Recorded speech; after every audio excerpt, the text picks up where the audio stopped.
Welcome. It's indisputable. I'm your host, Rashad Richey. Good to be with you. We have a lot on the agenda today, breaking down news of the day with me, my contributor, none other than Mr. Elliott Morgan. Always fascinating to have his brilliance on the program. And in the bullpen, we have a special guest. Remember the woman who had to call the police on her own bank in order to get her money? Well, she's on Indisputable today. You don't want to miss what she has to say.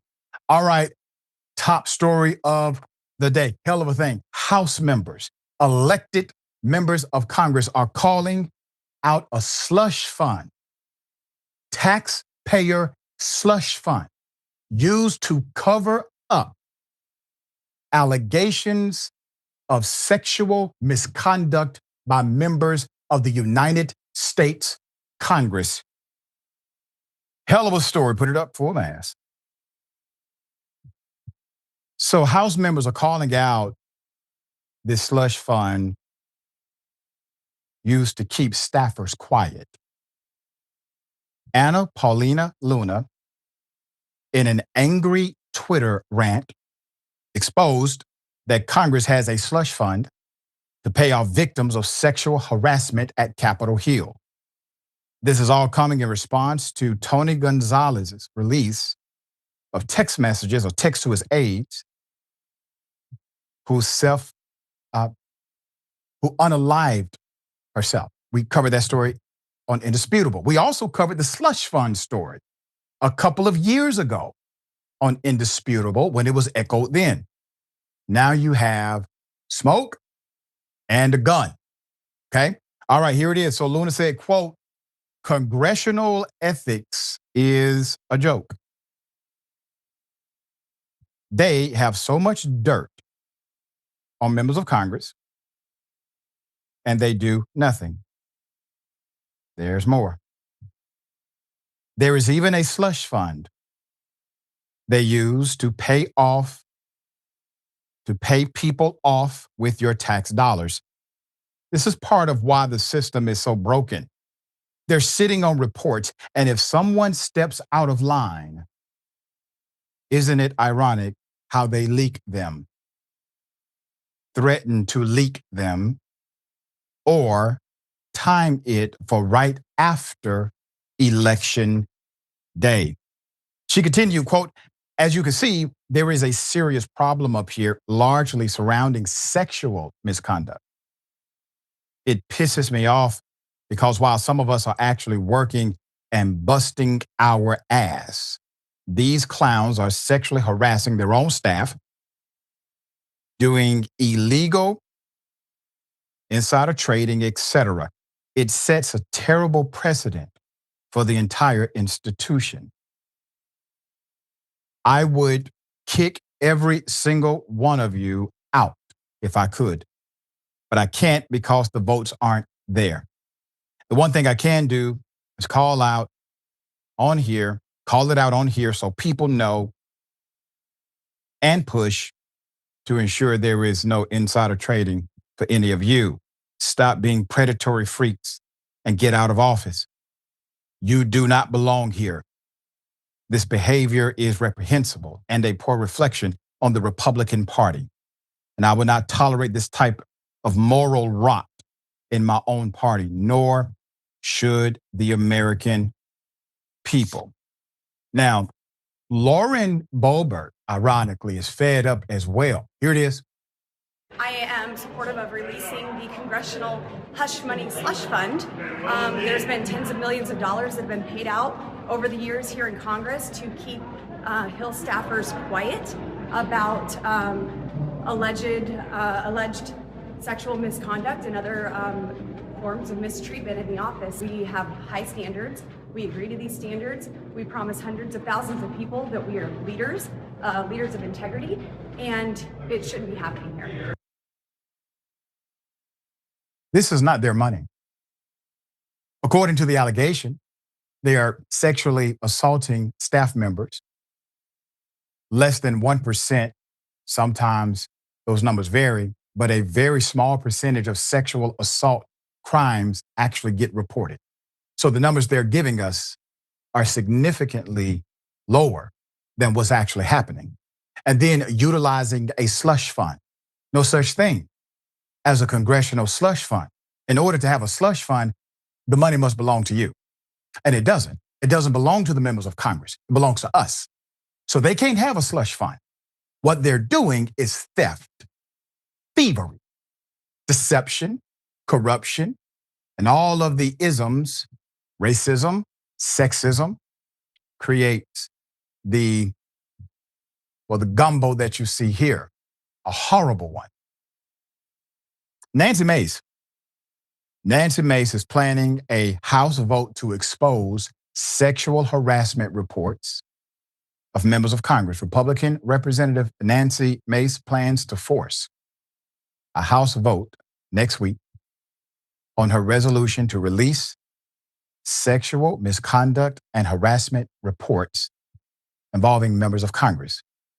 She told NBC News on Wednesday she introduced it after numerous outlets, including NBC News, revealed that GOP Representative Tony Gonzalez, Republican out of Texas, sent sexually explicit text messages to a former aide with whom he allegedly had an affair. Mace expressed doubt about whether enough lawmakers would vote in support of her resolution. Quote, "When are we going to start policing our own? We haven't done that yet because both sides protect each other from embarrassment," she said. To all of the Republicans who are willing to engage in this fight with your own party, I think you're missing an elephant in the room here. And that's Donald J. Trump, the sexual assaulter in chief. He is the guy who provides significant current protection for those same members that you outlined.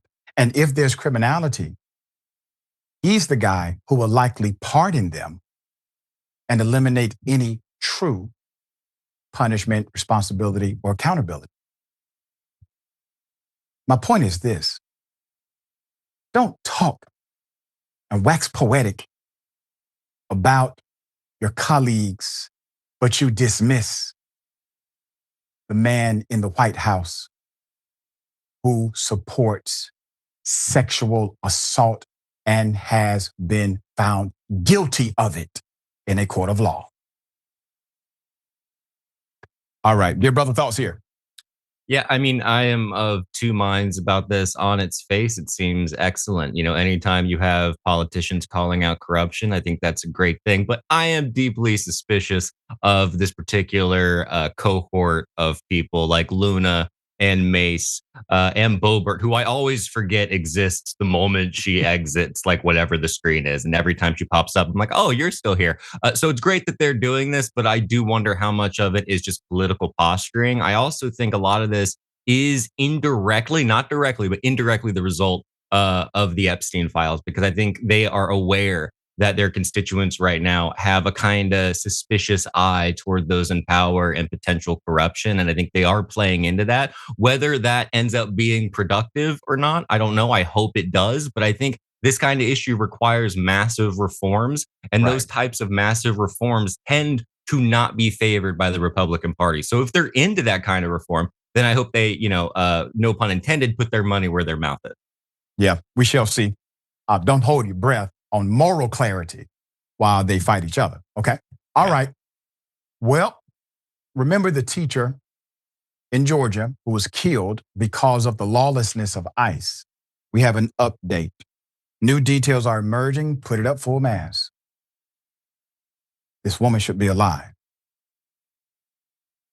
Linda Davis's family and Savannah community members are navigating their grief after losing a beloved wife, mother, sister, educator, colleague, and friend. She was driving to work when this happened. Linda Davis, 52, a special education teacher, was on her way to Hesse K-8 school in a south side suburb of Savannah when Oscar Vasquez Lopez, 38, collided with her about half a mile from the school. Lopez was on the run from ICE agents who did not coordinate this chase with local police. So they pursued in a highly dangerous manner to arrest a man with no prior criminal record at all. And in the process, killed one of the best among us.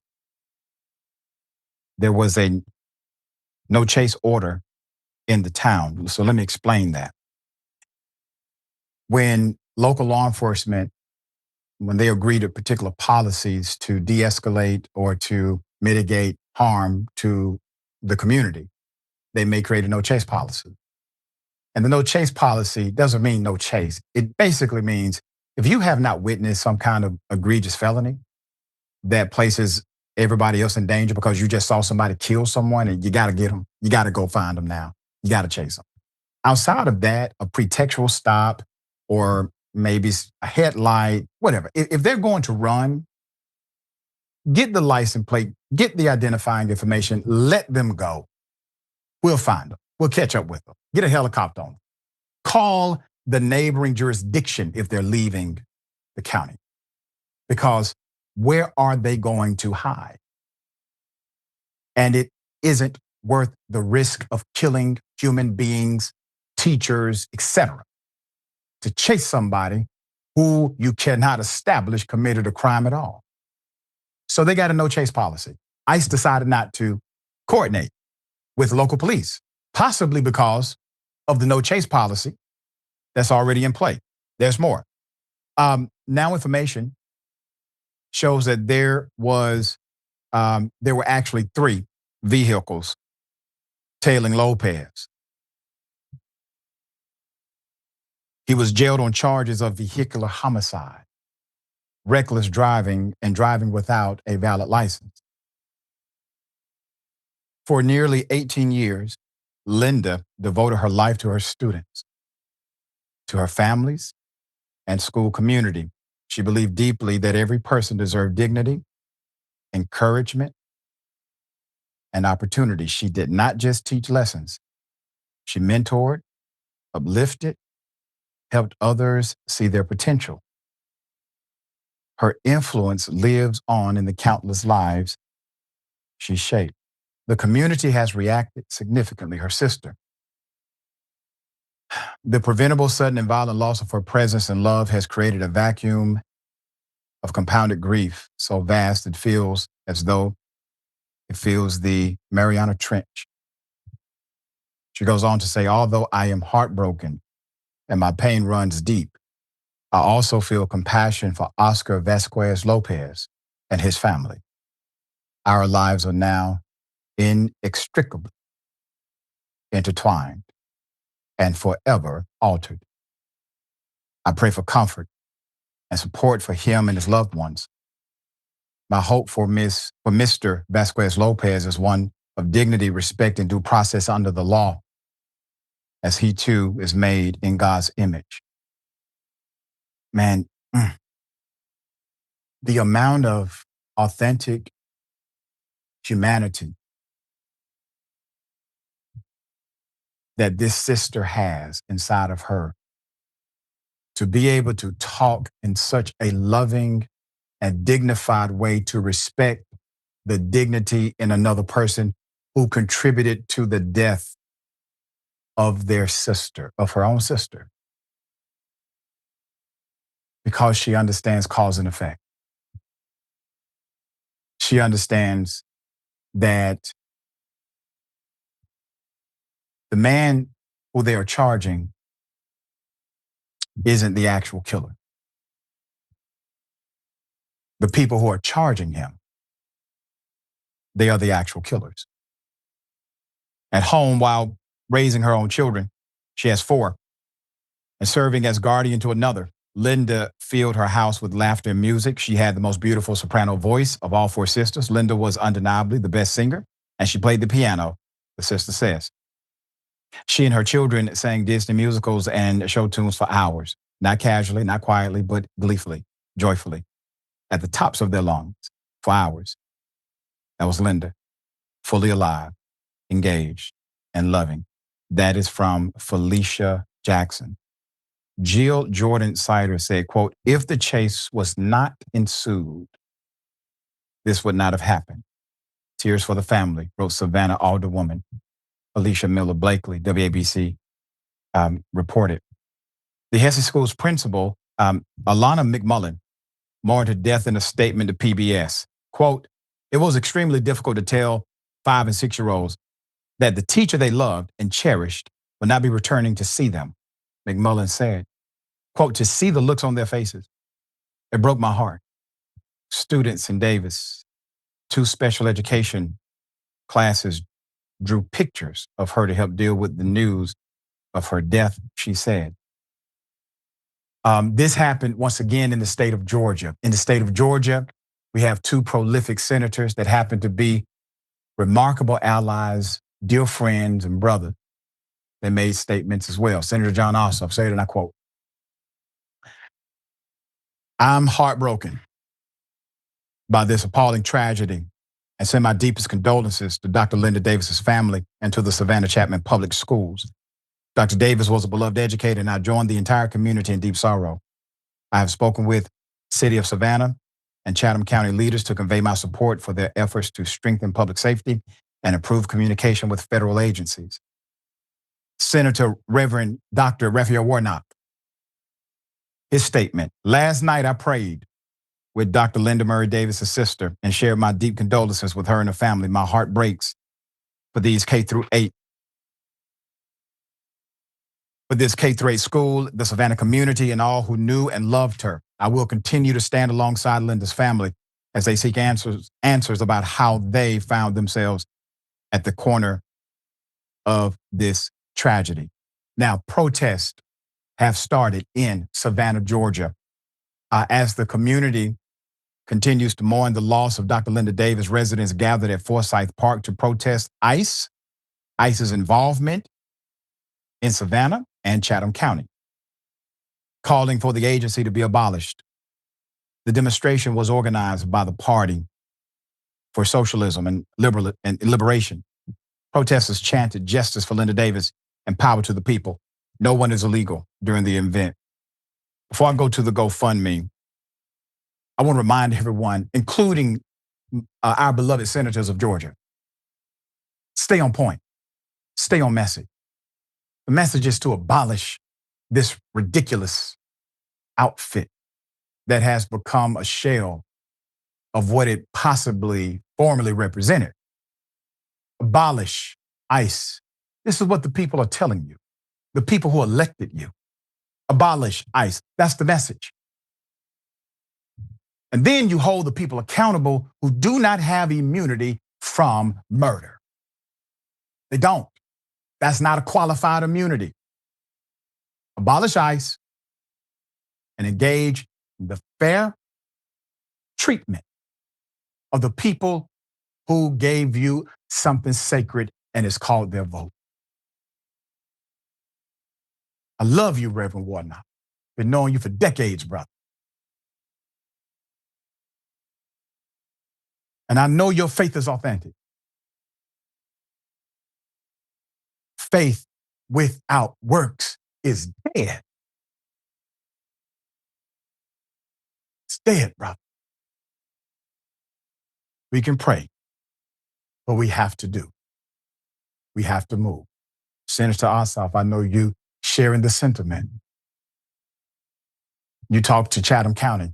You talk to the local police. They have proper jurisdiction to effect an arrest of a federal officer if that federal officer has broken the law against one of their citizens.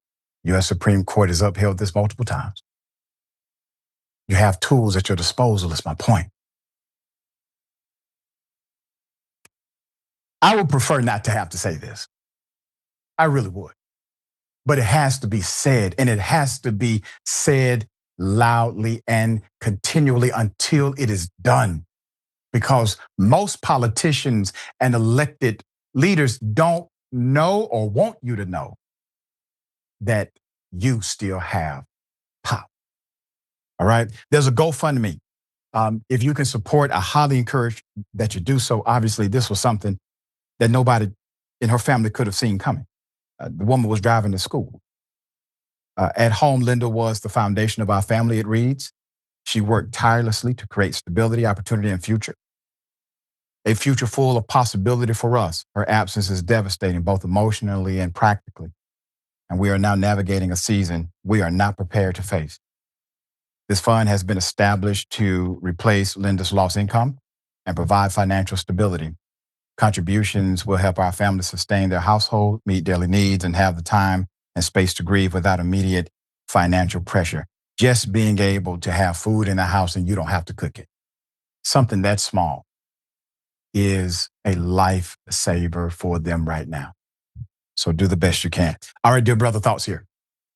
I mean, there's so many thoughts going on right now. I think one, I would have preferred to have seen a little bit more about abolishing ICE in Ossoff's statement. He might have that sentiment. I would like it to be a little bit more explicit. And I think when you look at this story, when you think about what actually happened just on a material level, you're looking at a chase. Why are they chasing this person? And I think part of that is because they are in a manic state. And I believe that manic state is systemic to ICE. They are getting orders from on high to get these quotas, and it doesn't matter what laws they break in the process. So this agency is not fulfilling what it's set out to do. It should be abolished, and I agree with you. I hope all of these politicians can rally around that very simple message, because I think at this point, it's not really debatable. They're not getting violent criminals even when they do all of these things. It's not worth it. This isn't a like you have to break some eggs to make an omelet situation. There is no omelet here. It's just a big mess.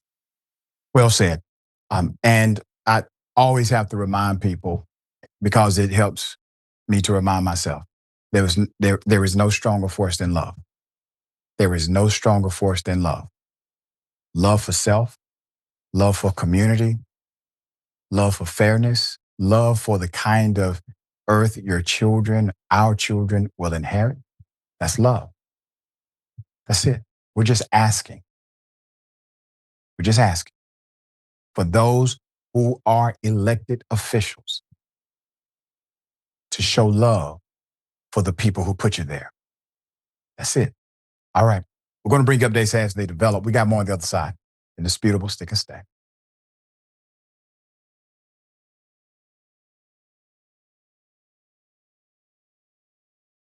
Indisputable is still the fastest growing news show in America compared to CNN, Fox News, and 30 other networks. We tell the truth on Indisputable because the truth is indisputable. We go places that other news media outlets refuse to go. When there were human rights abuses happening at the Victorville prison, guards and members of the community contacted us. You, through your investigative reporting, unearthed very troubling allegations about specific forms of abuse and discrimination in the federal prison system. It really doesn't take much to be a trusted voice. All it takes is to be fearless, report on matters, be an advocate. I called it the bullpen intentionally because it's a place of preparation. We present individuals who may have an opposing view, so we debate. Sometimes we interview individuals because their stories deserve to be heard. A survivor of significant police misconduct and his attorney. We covered this story earlier, and to remind you of the horror of one man being shot at damn near 100 times by the police. We take time on this show to showcase the temper tantrums of Karens in the wild. We do this not because we want to see people's emotional outbursts in public, but because these incidents are emblematic of a bigger societal issue taking place across the nation, and it has to be checked. My friend, my big homie, attorney at law, Benjamin Crump. I just want to thank you, man. Educated, articulate brothers like yourself speak truth to power. It makes a great difference in changing the landscape in America. So listen, no matter what you do, don't allow the politics of ideology to evaporate the soul that still exists inside of you. They don't stop, I don't stop. Racism won't stop, I won't stop. Systemic bias won't stop, I won't stop. People still need health care, so I won't stop. People still need criminal justice systems reform, so I won't stop. You won't stop either.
All right, welcome back. Always good to be with you.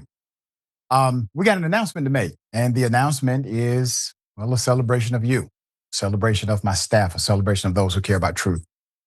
Indisputable was named in the top 10 podcast in the U.S. for debate, along with Bill Maher and Chris Hayes. I don't always agree with everybody who says they're on the left. I'm talking about Bill Maher, by the way. And it is interesting, but I'm thankful that your support continues to break records. So millionpodcast.com, they provide a list of top 60 standouts for programming, including a political debate podcast. And they base this on a combination of ratings from Apple Podcast, listener engagement, episode quality, and overall relevance to civil yet provocative civil discourse. And we are among the top 10. Very thankful for every single one of you, and big ups to the best production staff on the planet. All right? Okay, we got some comments. We'll read as many as I can.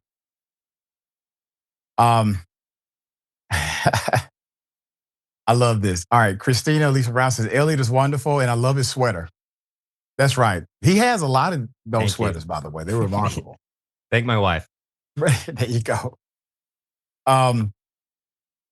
Octosquidies, if you think this system is capable of being reformed, you're wrong. You can't fix the cancer that is ingrained in our government. We must dismantle and rebuild from the ground up with workers at the front. And Gal471 says, no chase also means that if it looks like the chase is putting people in danger, you are required to stop the chase after getting the license or even just a description. That's correct, of the person. This goes for foot chases also. DB Hawk, thank you for this. DB Hawk 3 says, ICE is most definitely, certainly to blame for this mess. They uprooted people's lives for the worst, and it all leads to prayers Trumpy completely. That's right. Okay, hell of a story. Vince McMahon, high-speed chase with the police. He's running away from the police. We have the video. He crashes his car. I want you to notice how the police treat Vince McMahon. Here it is. So Vince McMahon crashed his $300,000 car going 115 miles per hour, and a cop got it all on camera.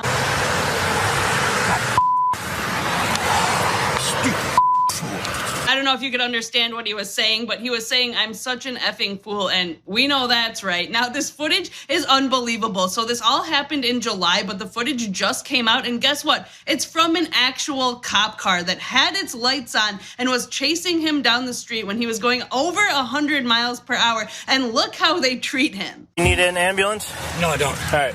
Why were you driving over 100 miles an hour? It's my granddaughter's birthday. I got to get this the next exit. Right. Did you see me trying to catch up to you behind you? I didn't see that. I saw lights, but it didn't look normal. All right. Yeah, I'm trying to catch up to you, and you keep taking off. Oh, no. I'm not trying to outrun you. I know. I understand that, but that's why I was very confused. The hell?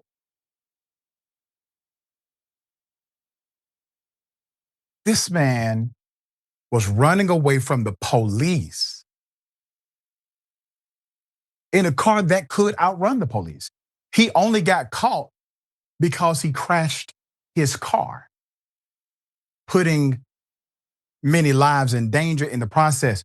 Police come up, they don't grab him. They're not mad because they had to chase him. They don't tell him to get out the car. Sir, do you need an ambulance? Do you need help? Sir, why were you going 100 miles per hour? Why were you fleeing? This is the question you get if you're going 75 into 65. Why were you speeding? Right? Not when you do this. And obviously, when he says, yeah, I saw the lights, but they look normal to me. Sir, you don't even need to take a breathalyzer. Whatever's going on with you, if you see the lights and it looks normal to you to have blue lights behind you, okay, there's more. So here's more of the body cam footage. All right, because it wasn't like you were running. It was just like you almost hit, I think, 115 miles an hour. All right, and then you just hit someone because you weren't paying attention. Were you looking at your phone? No, trying to drive. No, I'm not looking at my The phone. person was right in front of you. There's got to be a reason you hit him. No, I haven't been driving my car and God knows how long. All right. It was right in front of you. You went straight at it at 100 miles an hour.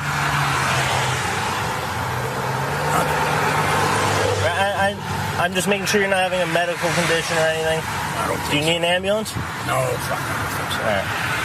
All right. I mean, if we go back and watch, you can see this cop was following him for quite a while before he just blatantly runs into a person who's going the same direction as him. That's how fast and recklessly he was driving. Once again, I collectively speak for everyone who has ever had a traffic citation. The hell? This cop is giving opportunities for defense, is what he's doing. He's giving opportunities for defense, okay? Because any other cop would have said, sir, how much alcohol have you had to drink today? Yeah, but he didn't want to say that. He wants to provide opportunities for defense. If something else going on with you, I mean, maybe you just weren't paying attention. Possibly you're having a medical issue. Can we say that? You're having a medical issue. I'll call the ambulance.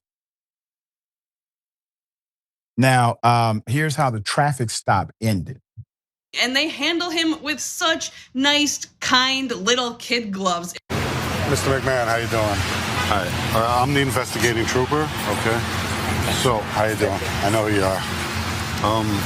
So you send out like Reddit unit. So Trooper Robbins that was following in the unmarked vehicle said you were doing over 100 miles an hour. All right, before you struck the vehicle. So now all I'm saying is that if me or you were driving away from an officer with its lights on, going that fast and caused a crash like that, we would be going to jail, but not Vince. Here they are just giving him a couple tickets for reckless driving and following too close. All right, so I'm going to be issuing you a misdemeanor summons for reckless driving, okay? So it's just going to take me about 10 minutes to write it up. I'll give you a court date, probably within 3 weeks or a month. All right, so just give me 10 minutes, 15 minutes, and then we'll get you out of here, okay? Privilege.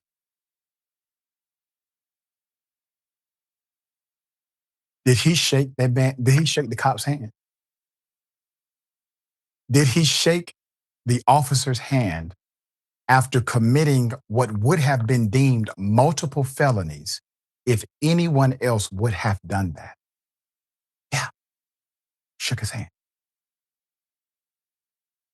Got some basic ass tickets. Probably got those dismissed later. The TikToker breaks down the aftermath of this. Here it is. So, like I said, this crash happened in July. He did have to go in October of 2025, where a Connecticut judge granted him some like pre-trial terms. Basically, he doesn't even have to go to traffic school. All he has to do is donate $1,000 to charity. And the other condition was that he drives lawfully for the next year. And if he doesn't have any driving violations between October of 2025 until October of 2026, then all of this will be off of his record. Now, luckily, nobody was hurt in this incident, but there were two other cars involved. The lady that was in the BMW that he hit and another car that had some debris fly off and hit their car. Neither of these people have sued him or claimed any damages. To be clear, neither of the other cars took any legal action against him. All he has to do is donate $1,000 and drive well for a year, and the reckless driving and following too close charge will be taken off of his record. This whole thing makes me have a lot of other questions about the other people that were involved in this. I mean, this was not a small crash. She said that she was hit so hard, she's lucky to be alive. All of his airbags deployed.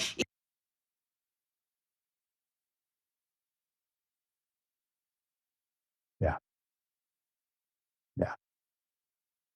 There are two very different criminal justice systems, as Trump has said. Put it up, full mass. So to recap, McMahon, now 80 years of age, was driving his 2024 Bentley Continental GT on the Merritt Parkway at Westport on July 24th. Coincidentally, the same day that Hulk Hogan died of a heart attack in Florida. State police said the Bentley, which can cost over $300,000, was going 100 miles per hour or more. McMahon was cited for reckless driving and following too closely. A state judge in October allowed McMahon to enter a pre-trial diversion or probation program that will result in the charges being erased from his record next October if he successfully completes the program, which is basically paying $1,000 in a charitable contribution. He didn't even get his license suspended, y'all. Not even temporarily. And he could have killed not just somebody, but multiple people. And everybody was on the same page. Nobody had to pull a cop aside and say, hey, listen, this is McMahon here. This is, you know what this is. Everybody knew. And they played along. They would not have given any citizen of that community that kind of respect. Dear brother, thoughts here? I mean, first of all, isn't it like for all of us required that we drive lawfully for the next year and the next year after that? The idea of your punishment being just don't do crime again, I think is pretty wild. And I think that's just like the hypocrisy cherry on the whole pie. But I just can't get over how starstruck these police officers are. I mean, you can practically see just like the pink hearts coming out of their eyes. They are completely dumbfounded and they are clearly in love with this. I mean, in a platonic sense, of course. And if you had made me guess how exactly Vince McMahon would react in this situation, I think it would be pretty much a paint by numbers situation. Like that guy clearly is going to do whatever he wants. And if the excuse is that it's because his granddaughter has a birthday, then cops will just have to deal with that because he knows that if he gets pulled over, 9 times out of 10, they're going to know exactly who he is. So yeah, it's absolute, absurd hypocrisy. And it's, I think, one thing like similar to the Epstein files where we're seeing a window into just how privileged certain people in this world are. And it's unfortunate how deep it goes. Yeah, extremely. All right, we'll bring you updates if there's something to bring. Okay, I'm going to lighten the mood a bit. Ladies and gentlemen, I wish a Karen would. You want to call the police on them for having a barbecue on a Sunday. I feel free! Back off! I'm going to tell them there's an African-American man threatening my life. You grabbed me by my hair because you fight like a You grabbed me by my hair because you fight like a You grabbed me by my hair because you fight like a Think it's fine to say that word? Yeah. You think it's fine? I'm already online saying it. I'm just asking, do you think it's fine to say that? I'm already online saying it. So it's fine to say that? Ruin people's lives over saying a word and then they'll stop saying it. That's the only reason I'm still saying it, because I'm online everywhere saying it. And I don't have any friends or anything anymore, so no, actually, I don't care. So because you don't have no friends and your life is messed up, you think you can disrespect people by saying that word? She disrespects me. I'm not talking about her, ma'am. I'm not talking about her. Friends sitting in my Listen, I'm not talking about her. I was just coming through and passing it with somebody blocking the joint. I'm just asking you a question because I'm a black person, but I'm not and you're just using it freely. And what if I wasn't as respectful and I got out and slapped the you because you said that? Cops because how would you call the cops and you don't even know who the hell I am? Yeah, exactly. I would slap the out of you, be on the ground. That's okay. Because you have no impulse control. It's a word. It doesn't matter. It's disrespectful. Yeah, I've had and plenty of disrespect said to me. That doesn't have anything to do with the topic, ma'am. Impulse control. Sir, you got to stop, sir. This is Karenicity, okay? If you engage too long, legend is you possibly turn into one later in life. I don't know. You cannot give logic points to somebody who's illogical. Put it up full mass. This is really interesting. So let's talk about the logic of this Karen. And I'm glad I have a depth psychology expert on the program because she says, and I quote, "You grab my hair because you fight like an N-word.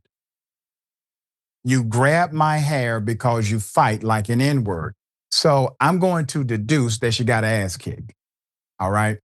That she lost some kind of fight that was happening and hair was pulled and she did not win the fight. The guy who's recording is only engaging about the use of the N-word. So that's one. Two, she's talking to a white person, obviously. And I guess this is an insult to the white female she's talking to. And in the full version of this, the Karen says that she doesn't have any friends. Okay. All right. And for almost kind of, and not really, a split second, you feel sorry. And then you realize, Karen, you got to do better to get better. You got to be a friend to have one. Okay. But I will say this to you, Karen. For you saying that statement, you are probably the most self-aware Karen we have ever highlighted at Indisputable. Now, that's not saying much, okay? But it's saying something. All right. I hope somebody loves you. What is bigotry? In case Karen is unaware, we got the definition here. Bigotry refers to the irrational or unfair attachment to one's own opinions, beliefs, and prejudices, and the intolerance or the hatred towards people who hold different views, belong to different groups, or have diverse characteristics. So, ma'am, I consider it to be irrational for you to hold on to the opinion that you think a person fights like an N-word because they grabbed your hair. That's completely irrational. Elliott, would you consider that to be an irrational conclusion?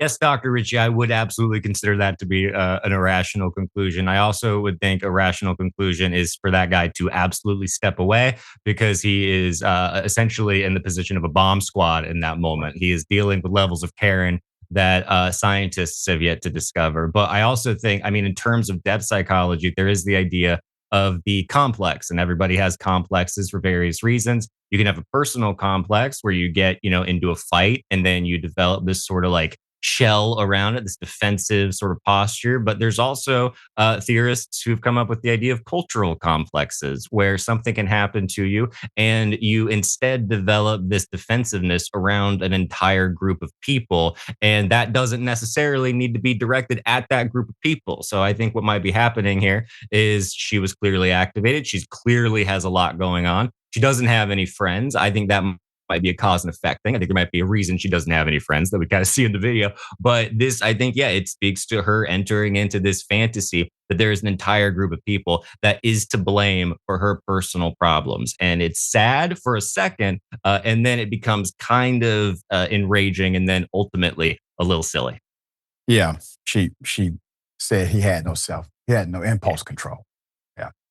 Projection. All right, got something for you. Double dose. You want to call the police on him for having a barbecue on a Sunday. I feel free! Back off! I'm going to tell them there's an African-American man threatening my life. I'm just going to talk to the customer service and you leave, okay? But can you get off my car? You scheduled a pickup. I did, but what I'm asking you, you don't understand what I'm asking you? Your roommate, 747. That's dispatch. Dispatch, there's somebody in a computer that's texting you my ETA, estimated time arrival. I'm faster than that.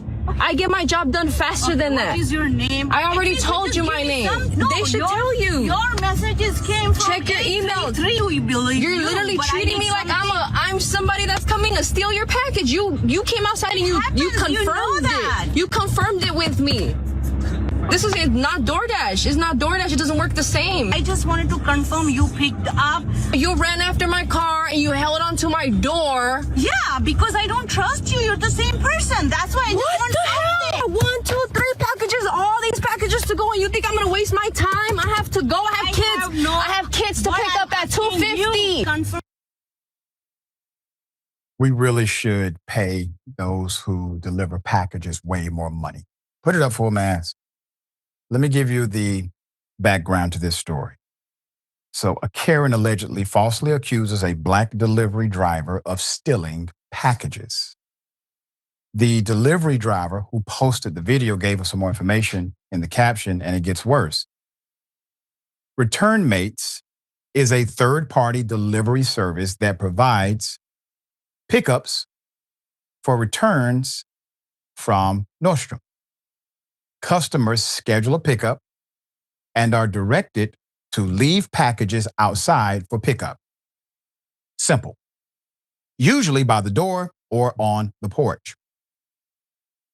She says, I came to this particular house today and noticed the package left out looked a little too fresh, like it was just delivered and not the package I'm supposed to be picking up. So I kindly rang the doorbell to verify with the customer about the pickup. That's called customer. That is going above and beyond. That's customer service. She could have made an assumption, could have decided not to care, but she cared. Here's what caring got her. So she says she comes outside and starts to watch me do my job. Mind you, my duties are to take a picture of the package, of the number, of the house or the building, a picture of the package that I'm picking up. That's it. I scan my barcode sticker, slap it on the package, and lastly, a picture of the packages in my car to confirm I picked them up.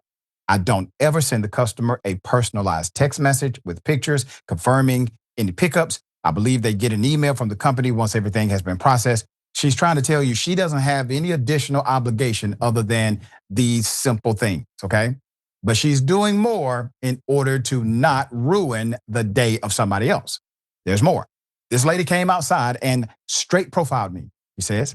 She automatically thought I was trying to steal her package, even though she ordered somebody to come and take it. She assumed this person was stealing. She saw me do the steps in the app, and as I started walking towards my car, that's when I noticed she was starting to follow me, demanding a confirmation like this is DoorDash. I rushed into my car and locked my doors immediately. I attempted to drive off since I completed my task in the app, and this woman proceeds to jump onto my car. She yanked the door handle. Thank God I locked the car, and then hung onto my car as I tried to drive off. Now that's excessive under any context or scenario. If you have an issue with confirmation, you got to take that up with Nordstrom, madam. Not the person who's working, doing the job as the job is laid out to do. She says, I wasn't about to go to jail today, so I stopped the car, decided to have an interaction to see what the F her problem was. At the end of the day, my support team said I could just give the package back to her and we would cut business ties with her. So that's what the F I did. Shoved that package right out my window and got the F on. Madam, we don't know who you are. We do not know who you are, but the way you handled that, Karen, was legendary, and we need more people like you. All right, Elliott, thoughts here? I mean, what took me back watching that video, and I don't know if I'm reading too much into it, but it's almost like you can see the look on Karen's face when she kind of starts to realize that she's in the wrong. Mm-hmm. And it is like a brief moment in time where she had an opportunity to recognize the error of her ways or double and triple down. And as is the way of the Karen, she doubled and tripled down. And it's quite sad because she had the opportunity. She was so close. She could have walked away and not embarrassed herself anymore. And yet, for some reason, decided not to. And I'm going to say this. Let's assume that what the Karen was thinking is true. Sure. I'm going to let you have that little package. You can have it. You can have it. I'm not jumping on the car. I'm a parent, okay? I have something to live for other than a Nordstrom package that I already said I don't want because I told them to come pick it up because I don't want it. She was in too deep. In too deep, man. All right, we got more on the other side. It's indisputable, stick and stay.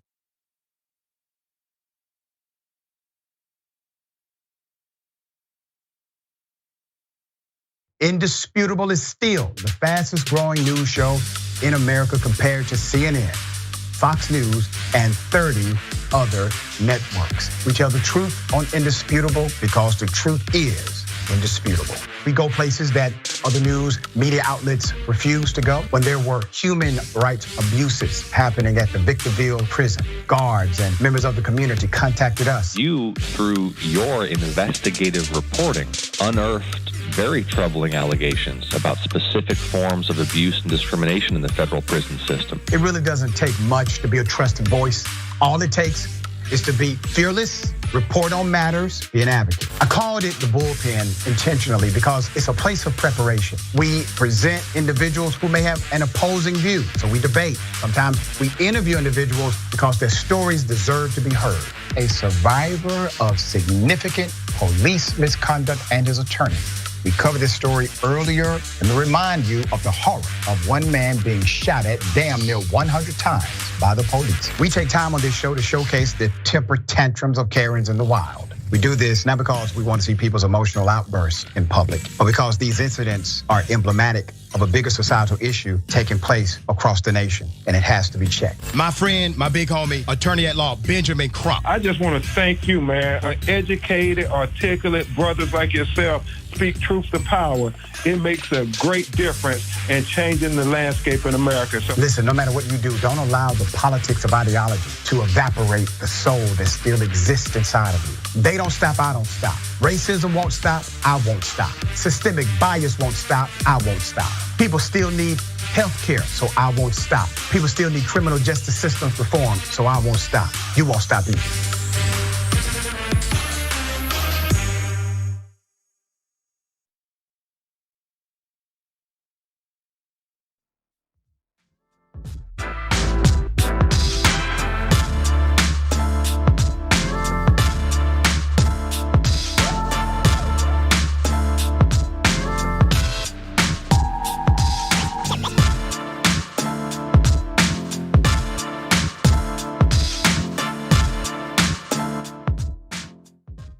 All right. Welcome back. Always good to be with you. We have a lot of comments. I will read as many as I can. Very thankful for everyone joining the conversation. Disruptor Puss. This appears to be something more than just white privilege. I like to know the full story. I suspect that when his plate was called, yeah, I agree. Plate was called in, the officer was told to leave him alone. Celebrity privilege, perhaps. Yeah, that's why I said privilege, because the privilege exists. It could be celebrity, but that celebrity is really about influence, power, money, because it's McMahon. Maybe even political influence because he's connected to the Trump administration. And the way these cops were talking, they sound like Trumpers to me. I know that is a conclusion based on no evidence. But all of that could be in play, obviously. Win a scoop. Are we talking about the same Vince that sexually assaulted several employees? Money gives people privileges. And Deandric, 3450, quote, "You have no impulse control," as she vehemently spews the N-word. Can't make this up. They can't see themselves, man. They just can't. The self-awareness just isn't there. Okay? They can't see the forest for the trees. However it goes. All right. Here we go. So Google alert says the N-word. A lot of people have seen this on social media. We're going to talk about it. We're linking the BAFTA story. Let's put it up for a mass. And so as you're scrolling, it says, see more on N-words. Yeah, hard ER, by the way. In an update, as Black people have been reeling from the N-word incident at the 2026 BAFTAs, Google has now, as they say, unintentionally added more fuel to the fire. As seen in countless screenshots from people online, Google since deleted alert about the Hollywood Report's coverage of the incident read, well, see more on N-words. Keep that up for a moment. I mean, this has to be some kind of statistical impossibility. So there's a person that shouts the N-word during an event, okay? It's captured. Many people denounce it. And then the AI algorithm says the N-word as well in reference to the story. Now, the N-word is tossed around a lot in this country. So this is not the first time Google and the AI algorithm has had to contend with the use of the N-word. But for some reason, shouting the N-word at an event like this also made the N-word be shouted on this headline. I don't understand it. The irony is unbelievable to me. So as more and more screenshots began flooding various timelines, Google quickly issued an apology for their error, telling Deadline in a statement, quote, "We're very sorry for this mistake. We've removed the offensive notification and are working to prevent this from happening again." They later added that the systems, quote, "recognize a euphemism for an offensive term on several web pages and accidentally applied the offensive term to the notification text. This system error did not involve AI, according to them. Our safety filters did not properly trigger, which is what caused this." Okay? But Google is a repeat offender, ladies and gentlemen. We have a repeat offender here. Now they're saying that this time it wasn't their fault. All right? Let me take it in May 2015. May 2015, it was revealed that when users paired the N-word with house or king, Google directed them to the White House in Google Maps. Google issued a half-hearted apology. Quote, "We're sorry if you were offended." 5 years later, a Google image labeling service used for automated object recognition produced starkly different labels on nearly identical photos based on skin tone. An image of a dark-skinned person holding a thermometer was labeled a gun, while the same image of someone who was not dark-complected, it was labeled an electronic device. Another lukewarm apology, this time with a system update. Racial bias in AI has had other real-world consequences. If you go to this video, you will see. Here it is. Right. Well, it starts with understanding what AI is. And AI is largely based on the data that it's trained on, and in many ways, the opinions of the programmers who built it. That data usually comes from the past. And the past is often something we don't want to repeat. It has a lot of historical power imbalances and societal biases. And that's going to show up in the decisions and the predictions that AI systems make. With this new update in the latest model, he's trying to make it more what he calls like memey and internet literate. And I think as a result of that, there's a lot of really gnarly stuff on the internet that it sucks up and spits out. So obviously we saw this awful anti-Semitic content, but it's also been very racist. It opposes minority groups in some ways. The potential pitfalls of AI include racial bias and is underscored by a recent case out of Detroit. Earlier this year, a black woman who was 8 months pregnant at the time was wrongly arrested for carjacking based on facial recognition technology. With the Robert Williams case, what we saw was a case of AI-powered biometrics leading to a wrongful arrest. So the research that I've done and many others have done as well has shown documented racial bias, gender bias, and other types of biases in facial recognition systems. And when these systems are used in the real world, like we saw with the Robert Williams case, you actually have consequences. So for Robert to be arrested in front of his wife and in front of his 2 young daughters, you cannot erase those sorts of experiences. And can we just make it simple?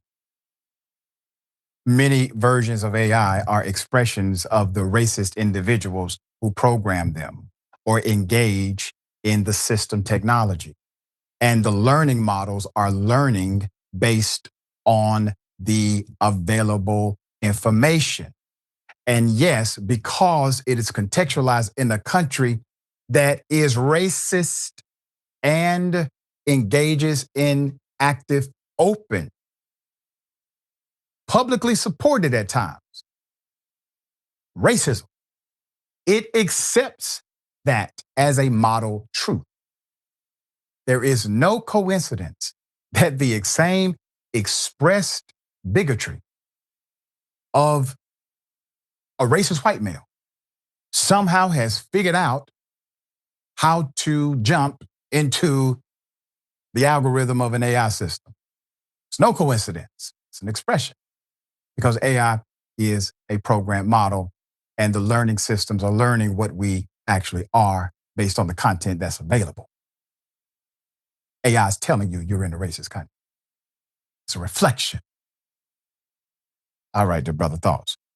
I actually wrote a little bit about AI, specifically the use of biometric data by the government for predictive policing purposes. And just in the small amount of research I did for a small section, it's undeniable how biased this technology is. And it also creates more complications when it comes time for there to be trials and for there to be any kind of prosecuting. Because when the AI is owned privately by these big, massive corporations, then it obscures exactly where they went wrong with their algorithm. And so there is the side that, yes, it's absolutely biased. And there's also the side that it makes it really hard to seek justice. So what you could do is make AI essentially public, so that when it messes up, you can actually look under the hood and see what happened and actually know how it happened. Right now, the situation that we're in and the situation we seem to be headed further into, it's nothing like that. They essentially have no accountability because they can just go, oh, this is someone else's AI. We can't take it. So it's a real mess.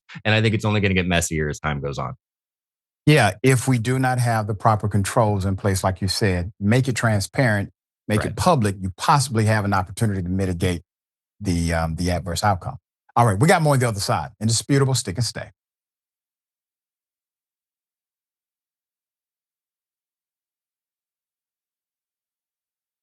Indisputable is still the fastest growing news show in America compared to CNN, Fox News, and 30 other networks. We tell the truth on Indisputable because the truth is indisputable. We go places that other news media outlets refuse to go. When there were human rights abuses happening at the Victorville prison, guards and members of the community contacted us. You, through your investigative reporting, unearthed very troubling allegations about specific forms of abuse and discrimination in the federal prison system. It really doesn't take much to be a trusted voice. All it takes is to be fearless, report on matters, be an advocate. I called it the bullpen intentionally because it's a place of preparation. We present individuals who may have an opposing view, so we debate. Sometimes we interview individuals because their stories deserve to be heard. A survivor of significant police misconduct and his attorney. We covered this story earlier, and to remind you of the horror of one man being shot at damn near 100 times by the police. We take time on this show to showcase the temper tantrums of Karens in the wild. We do this not because we want to see people's emotional outbursts in public, but because these incidents are emblematic of a bigger societal issue taking place across the nation, and it has to be checked. My friend, my big homie, attorney at law, Benjamin Crump. I just want to thank you, man. Educated, articulate brothers like yourself speak truth to power. It makes a great difference in changing the landscape in America. So listen, no matter what you do, don't allow the politics of ideology to evaporate the soul that still exists inside of you. They don't stop, I don't stop. Racism won't stop, I won't stop. Systemic bias won't stop, I won't stop. People still need health care, so I won't stop. People still need criminal justice systems reform, so I won't stop. You won't stop either.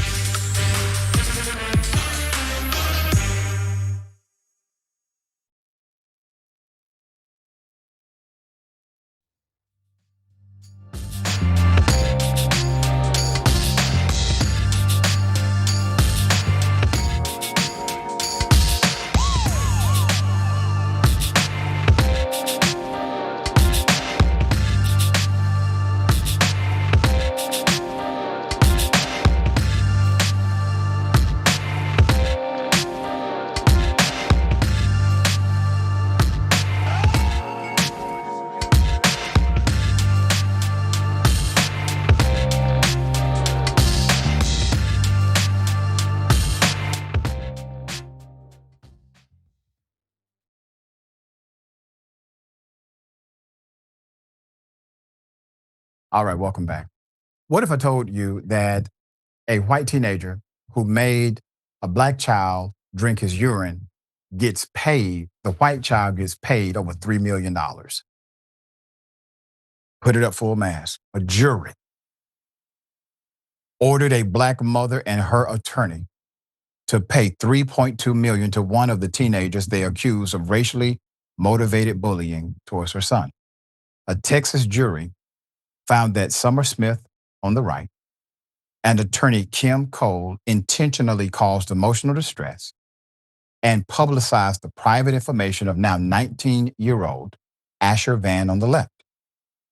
The two accused him of forcing Smith's son to drink a cup of urine at a birthday sleepover in Plano, Texas, 5 years ago. The incident was recorded and uploaded to Snapchat, sparking headlines of national outrage. It was already a public story. Following the incident, Cole launched a GoFundMe to benefit Smith and her family. It ultimately raised more than $100,000. Van says he wants the public to consider him based on his words and actions as a 19-year-old rather than on his mindset when he was in middle school. Quote, "It was immature, it was stupid," Van said. "It was nasty, but that's not who I am and that's not me today. This wasn't me doing a racist act. This isn't me hating someone because of their skin color," he says. "This was me at an immature stage of my life at a sleepover for my birthday doing immature, dumb things." And sir, some would say it's criminal. There's some who will say what you did was criminal because, well, yeah, it violates the law. Unwanted physical contact, even if that contact comes by way of excrement. There's more. So Cole and Smith are planning to appeal the jury verdict. Van does not expect to receive the $3.2 million judgment, but says the incident and public outcry over it have become the defining chapter of his life. "Defending my son was what I should have done, and I would defend my son still," Smith told WFAA, quote, "I feel that the acts were vile, and I feel like that was my opinion of the act. The urine in a cup, to put it to someone's lip, to have them drink it, is vile." Yes, that statement of fact, that's correct. It's vile. There's more. Smith says her son has improved over the years following the incident, thanks to counseling. Smith admitted she was saddened to hear about the various levels of harassment Van said he experienced following the public outcry in 2021. Cole says there was zero evidence presented during the civil trial that confirmed disclosure of Van's private information, and she never used his name. Van's lawyers argued that how Smith used the nearly $120,000 raised through GoFundMe was one of the key reasons the jury sided with them. Okay, so he does this vile thing, no debate. He did it. He's not arguing that. He's saying, hey, I was young, I was immature, but I wasn't racist. Put up the picture again, Sam. And I want to say this to the 19-year-old. There's a real victim here, and you victimized them. It's the Black child that you victimized. Both of you were young. Both of you are young. Because I'm a teacher, because I'm a professor, I have seen young people outlive the mistakes of their youth, including myself. You can outlive any mistake you've ever made, but you can't do it if you reject the lesson that you should learn at the stage of immaturity. Do you not find it ironic that you can do something like this to a Black person and get a $3 million judgment in your favor? That part. Now, if you come out and say that's unfair, we'll rock with you, because you can be an advocate for right. Utilize the opportunity here, young man, to transform the narrative. You do not have to become reflections of those around you. All right, Elliott, thoughts here.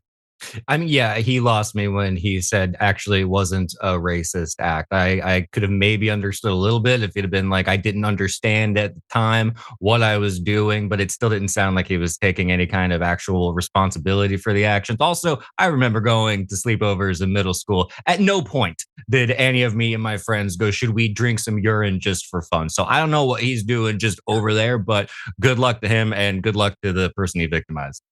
There you go. Well said. We'll bring you updates if there's an update to bring. Dear brother, always fascinating to have you on the show. Tell people how they can follow you, check out your great work. Oh, you can check me out at substack.com/Elliott Morgan, or I make weekly videos over at Rebel HQ. But thank you for having me, Dr. Rich. Thank you, my friend. Until next week. All right. The bullpen is next. Stick and stay.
Let's get it. Ladies and gentlemen, welcome to the bullpen.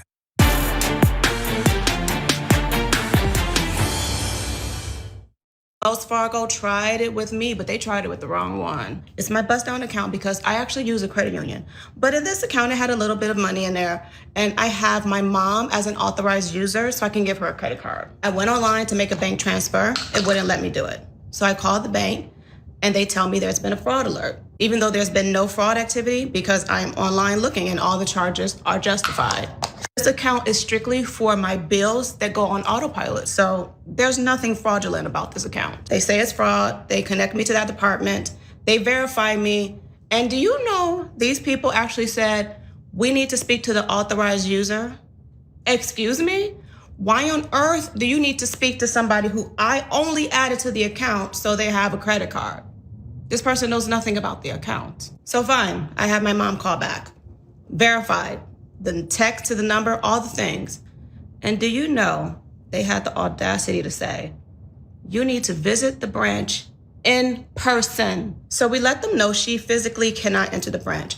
And we need them to make reasonable accommodations for someone who physically cannot enter the branch. Do you know those people told me at Wells Fargo, oh, well, sorry, we don't make accommodations for that.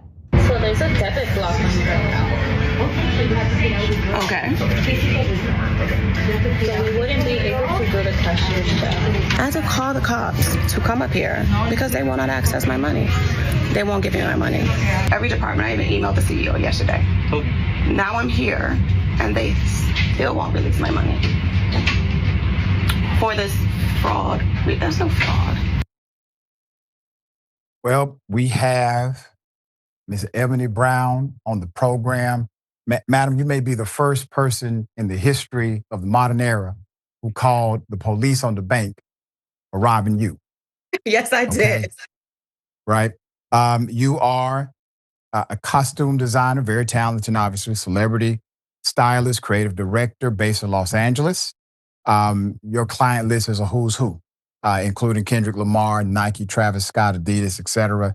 And you released your book last month called Undeniably Visible, the fashion identity shift that transforms your self-worth and your net worth. You are a leader among leaders. So they had the right one. In your own words, tell us what the hell happened that day when you walked into that bank. Did you know right away it was going to be some mess? And what actually happened to get them to give you your money back after you called the police? I did go in knowing it was going to be some drama. I will tell you that because I had spent 3 hours on the phone the day prior trying to get verified for whatever this fraud was, even though there was actually no fraud account. Typically, if there's a fraud incident, you get a text message, you get a call. I got no calls or no text messages. But let me just start from what I think made the bank sort of try me, which, as you said, was the wrong person. As I am a costume designer, when I start jobs, sometimes I can get a very large check that needs to be deposited. That was deposited 4 weeks prior to this bank incident. It cleared. I had done my job. Everything was fine. Whatever was left is what I was going to transfer out to my credit union. When I tried to go online to do that, they wouldn't allow me to transfer the money out. I thought that was strange. I called on the bank.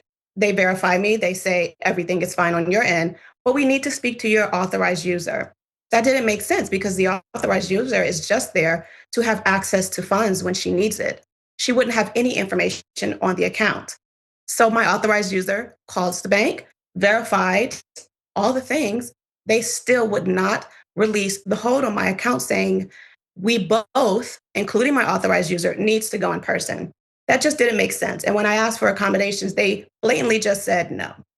So when I went to the bank physically, I was definitely ready, which is why I was recording ahead of time. And I'm so glad I did that. When I got there, as you can see, they would not release the hold and they tried to send me away.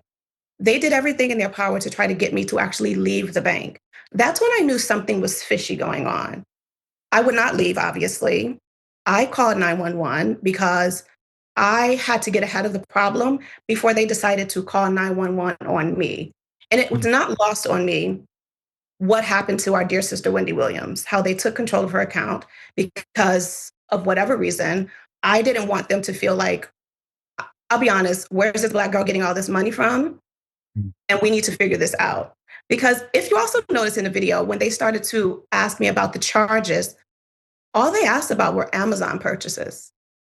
I know that they really wanted to know how I could deposit such a large check. That's what they really wanted to know, but they couldn't dare ask that. So I called the police because I knew it would be a problem. When the police arrived, the sergeant actually called me on the phone to say, "Miss Brown, the police are there. Can you step outside?" And I said, "Well, why would I step outside?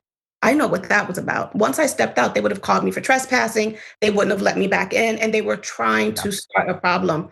I also am aware of the fact that they probably also called the bank before sending the officers, and the bank probably gave them a much sinister account of my behavior. So when the officers walked in, all they saw was a very calm and collected person having a conversation with the bank manager. And I wanted it to be that way. I wanted them to see my composure was not irate. I was very calm, and I just wanted to resolve this. And after this whole process was about 2 hours, actually. I would not leave. They kept trying to get me to leave and say, "Oh, just call back, just call back." I said, "Well, I did that yesterday for 3 hours on the phone. I'm not leaving. We're going to solve this today." So after about 2 hours, they finally released the hold, which honestly made me more upset because I said to them, if there was such a fraud concern that needed to go through so many back channels, how is it that you can just release it all of a sudden with nothing else other than me just being here with my license? So that's what really, at the end of the day, I'm so glad it happened. I had time that day. I had time. Yeah. I was not leaving until it was resolved. And I'm glad that you did it because it tells other folk how not to treat us. Correct. When we walk into an establishment, don't play with us like that. Now, this is ironic. Now, I don't agree with the officers telling you to walk out the branch. I do believe they would have stopped you from going back inside, just as you say. But it seemed as if the cop was asking legitimate questions that the bank should have been asking. For example, did you report a fraud? Right? It was as if the cop was perplexed, but the cop is also in a position where if he doesn't know it consciously, at least subconsciously, he got to protect that bank. And he's not going to turn on the bank, even if the bank doesn't make any sense to him. What was your conversation like with those officers that did arrive? The officers were actually amazing. And as you said, they did the job of the bank. The bank, throughout this whole process, the bank never told me what they assumed the fraud to be. They never. Not even after they released the money, they still didn't tell you. All they said were, "Oh, there were a lot of Amazon purchases and returns." That's it. Now, my phone had died. I think my phone may have died, so I don't know if I had that captured, but that's all they said. But I know that they really wanted to ask me so bad, where'd this little black girl get all this money? How you get all this money? Now, okay, so let's go back, because usually when everybody can look at your account and they see clearly you can't get access to your money, so they're telling you, you have to do this, you need to provide that. You don't have an alert saying, do A, B, and C, you can get your account reestablished. Is that correct? No, I do not. I don't. Yes, no, sorry. Okay, at any point, did a bank manager speak with you about what the issue may have been? The only thing that they eventually got to after about 2 hours were the Amazon charges. I'm not making this up. I would like to say something more, but there's nothing more I can say. All they said were the Amazon charges. And I'm like, that was cause to completely shut down my entire account? That makes zero sense. At this point, since the story has gone viral, you talked about it in very direct terms. It was very clear what happened. Have you received any information from other people who may have said, here's what was going on with your account? I have not. One person said that they might have thought it was elderly abuse, which I thought was interesting, an interesting concept, except for the fact that no money enters that account in anyone's name other than mine. But yours. While that may make sense, but that wouldn't make sense unless someone else's money was coming into my account. It's all my money. So that's debunked. Other than that, to be honest, the amount of people saying this also happened to them I was mind blown, honestly. Yeah. There were millions. This video had 8 million views. I didn't even think it would go that viral, to be honest. There are hundreds of thousands of comments of people saying this exactly happened to them from Wells Fargo. And almost all of them said they're canceling their accounts immediately, which I very much appreciate because so many people stood with me. There were only a few people who had an issue with. Someone actually said, well, you shouldn't have taken it so nuclear. What? That's your money. Yeah. Well, and also I was very calm. So the irony of someone saying I was taking it nuclear was quite funny. I was very calm. So, the number one comment too was, how was I so calm under that much pressure? Yeah. And That would be my question. Yeah. Because you're really playing with my money for real now. Do you still bank with them? No. Absolutely not. But here's another thing. Everyone was saying, can you just cancel the account when they wouldn't allow you to access your money? No, you cannot just cancel it. They have to release the hold first before you can cancel it. So I had to sit there for 2 hours. So prior than me going to the bank the day before, I was on the telephone for 3 hours trying to sort it out. It got to the point where they just started hanging up in my face. Because I'd call back and I'd keep calling back. I'd verified, my mom verified, everyone would verify. They just hung up in my face at least 5 times, which I thought was absolutely crazy. Have you filed, and if you haven't, I encourage you to do so, have you filed anything with the FDIC? I have not. I did send a message to Wells Fargo directly, and they just wrote back and said, we don't see any wrongdoing on our part. Thank you. Good night. Did they investigate? I don't think so. How long did it take them to respond to you? It did take a week. So maybe they looked into something. It took a week, but they just came back and said, we're sorry for whatever you think happened and nothing bad happened on our end. Thank you and good night. Well, it's unfortunate that happened. I'm sorry that happened to you. As I said, I wish we would have met you under better circumstances than to talk about this kind of story, but you handled it gracefully and you represented like a true leader because you are, and you have significant class. I would like the viewers to also know about your life. You have a book. You are a leader in so many disciplines. You're obviously a great entrepreneur. So talk to us about what you do and why. Thank you for that. I am a union costume designer and a celebrity fashion stylist. I started my career in the music industry, for which I am a rock and roll Hall of Fame songwriter. I am from Detroit. That's where I grew up. And I'm bicoastal now between Los Angeles and New York. And I have been someone who's always followed my dreams. I'm someone who always, will stand up for people who are less fortunate or who don't have the same amount of access that I have. I understand the importance of when you get to a certain point in your life, you have to represent for people who maybe don't have the resources you have. And that's one of the reasons I would not back down at the bank. I could have walked away from the money and I would have been okay. But some other people don't have that privilege. And I was just not going to let anyone ever have to go through this and not see the proper way to handle it. You don't raise your voice. You don't use bad language. I did tell the bank that I called the police because I was going to lose my mind if they did not give me my money, because if it would have gotten to that, I don't know what would have happened. So I preemptively called the police. I am the first person who calls 911 on themselves at the bank. I thought that was quite comical, but that's just the way my mind works. I like to get ahead of problems as opposed to playing defense when something happens. So that's just how I live my life. And I enjoy every aspect of my career. I love helping people. I love making people feel confident in their skin. And that's what led me to write the book Undeniably Visible, which is a 6-week program to teach people about confidence and presence and understanding the psychology and neuroaesthetics of fashion. So you can use it, your ability to shift perception to your advantage and get into rooms you probably can't get into without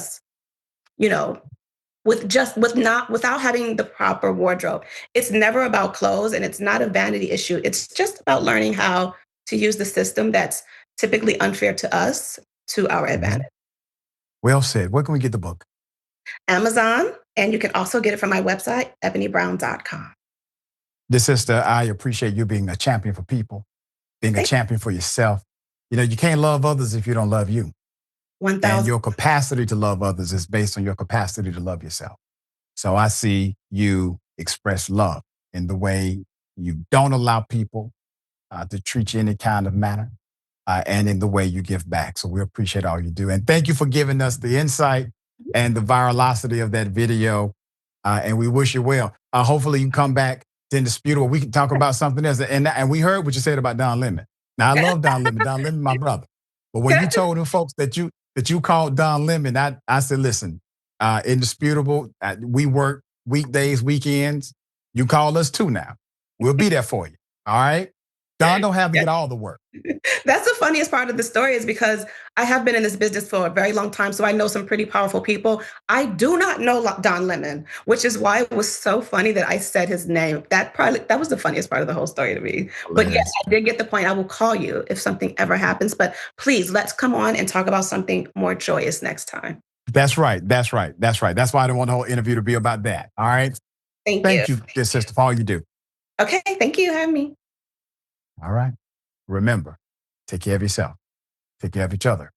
Take care of the planet. Remember, the truth is always indisputable.